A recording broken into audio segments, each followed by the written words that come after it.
Hi guys, it's Miss Loris. We are going to be starting a brand new chapter today. We just finished up chapter 10 and we are going to be starting on chapter 11, which is genetics. Yes, we are still behind, but I'm going to try my best to kind of, speed things up so we are kind of on track for where we should be. A lot of this you will remember from seventh grade. You did a lot of this in seventh grade, like Punnett squares and phenotypes, genotypes, but we're going to be getting a little bit more in depth, obviously, than you did in seventh grade. Okay, so genetics, what does that mean? What does the title of this chapter mean? Well, it means that it is the study of heredity, which basically just means how genes are passed on through generations, from parents to offspring, and then in turn to those offspring, and then those offspring, and these genes are passed down. So Gregor Mendel is like the godfather of genetics, if you want to call him that. And he has this famous experiment with his pea plants. I'm sure you're familiar with it somewhat, but if you're not, I will go over it. So he was a scientist and he wanted to study how peas grew. And he ended up discovering that traits are inherited from parents to offspring. Now, this seems obvious to us now, but back when Gregor Mendel was doing these experiments, it wasn't obvious. He literally saw it before his eyes with these purple and white pea plants. Um, it's super easy to be able to tell by looking at the colors of these pea plants. Because if you're looking at people like, you know, your parents have brown eyes and the kid has brown eyes, like it could maybe be a little bit harder to tell human characteristics, but when you're looking at plants, it's kind of like black and white. It's easier to tell because you're dealing with like these vibrant colors and stuff like that. He also discovered a way to true breed, quote unquote, true breed, um, which basically means that plants were pollinating themselves. True meaning like pure. These plants pollinated themselves. They were both male and female, and in turn, they would have the same genetic offspring. So they would basically be like identical twins with their offspring. They'd have the same genetic makeup.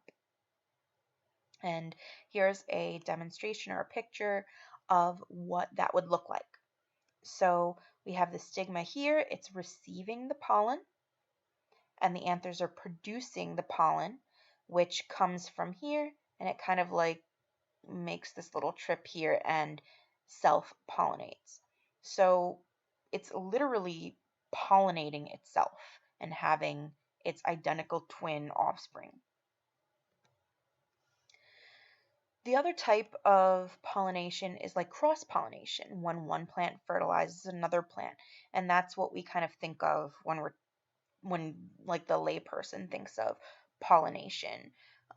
We have bees that are so important to our economy and our just growth of food and stuff like that.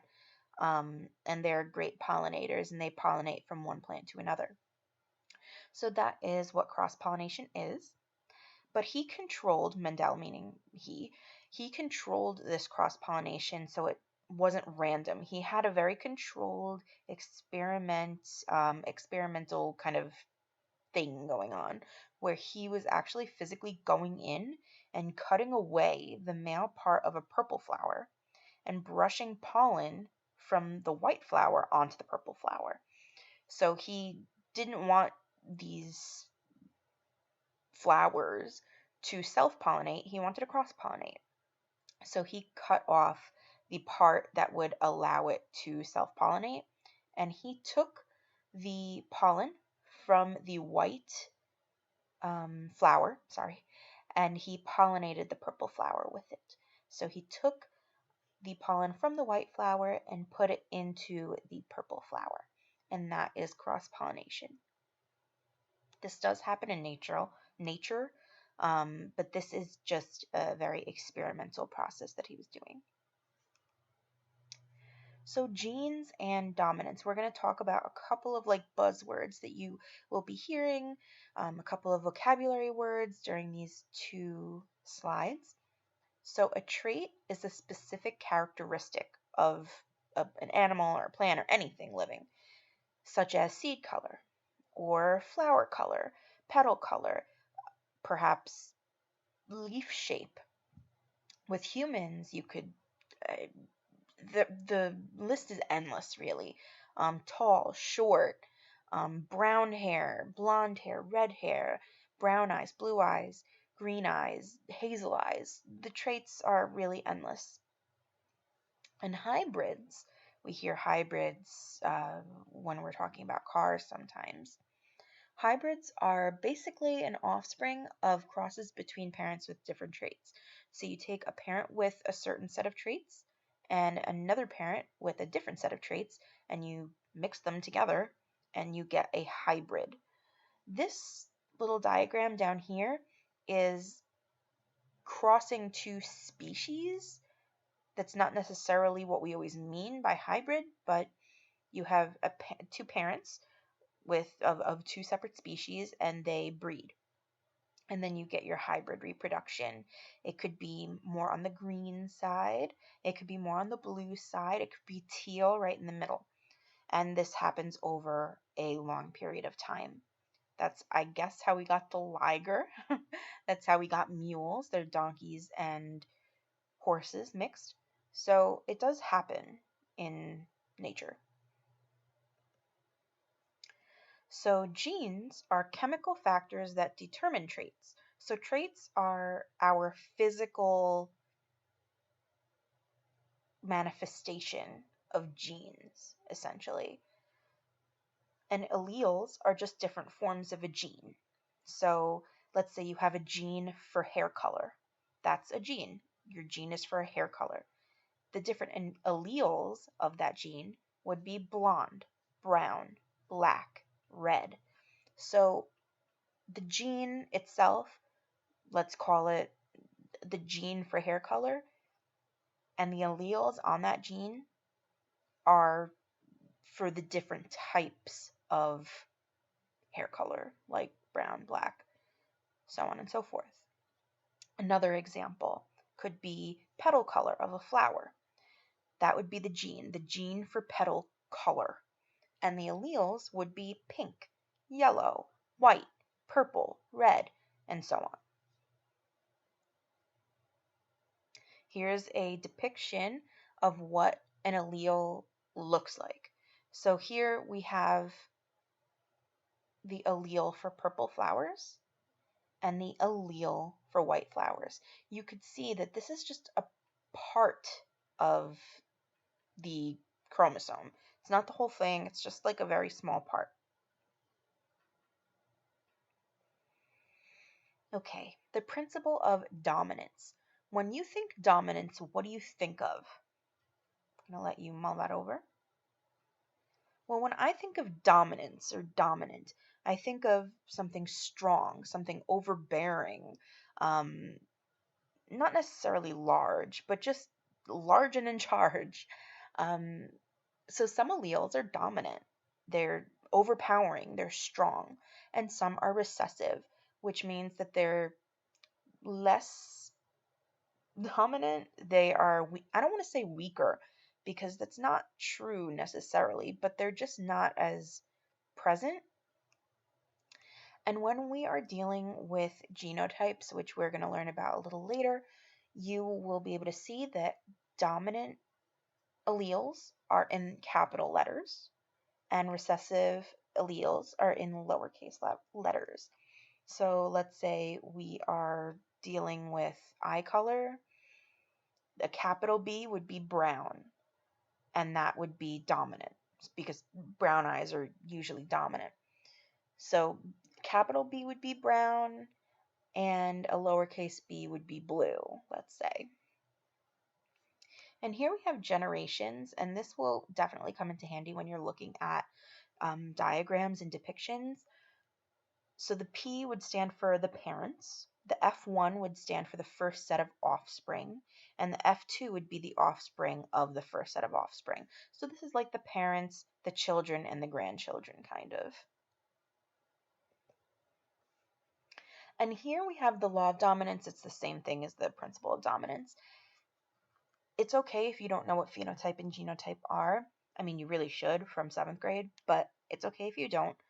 We will learn about it. But phenotype is basically the outward manifestation of your genes, like what your actual physical characteristic.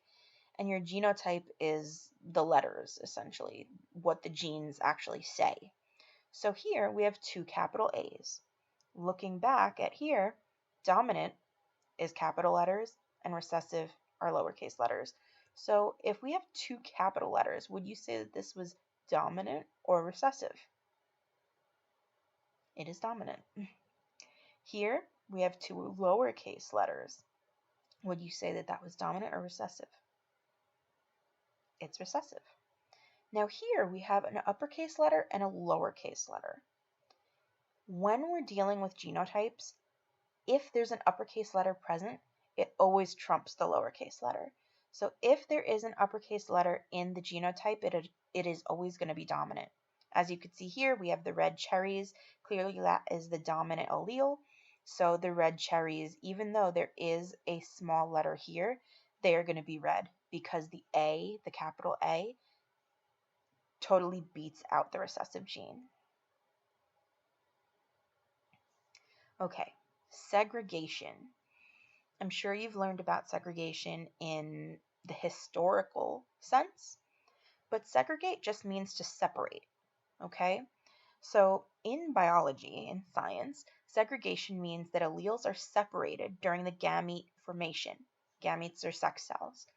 So you have these genotypes here, and they are actually separated. Here your offspring, I guess. I mean, technically they're your offspring F1. Um, and you have an uppercase T and a lowercase t, an uppercase T and a lowercase t. So these are two dominant genes. And then they are separated here, as you can see, into an uppercase T on its own, a lowercase t on its own, an uppercase T on its own, and a lowercase t on its own. And then those could be any combination of two of the alleles at the bottom, as you could see on the bottom row. You could have two uppercase T's, you could have a big T and a little t, you could have a big T and a little t, or two small lowercase t's. And that would be your F2 or your grandchildren if we were going to talk about it in those terms. So that's when Punnett squares come into play. We are going to be doing Punnett squares. It is much easier to kind of visualize this by using Punnett squares. So that'll be fun for you guys. The kids usually like Punnett squares. I believe that's my last, yes. So if you have any questions about this, please let me know. For today's assignment, I'm going to be posting pictures from the textbook, and you're going to be doing some questions from the textbook. But we're going to be doing some like little like lab type things, activities. So hopefully it allows you to get a better handle on what the content is. Please, if you don't understand, email me. I'm also doing virtual office hours on Friday, so tune in for that if you have any questions. All right, have a good one.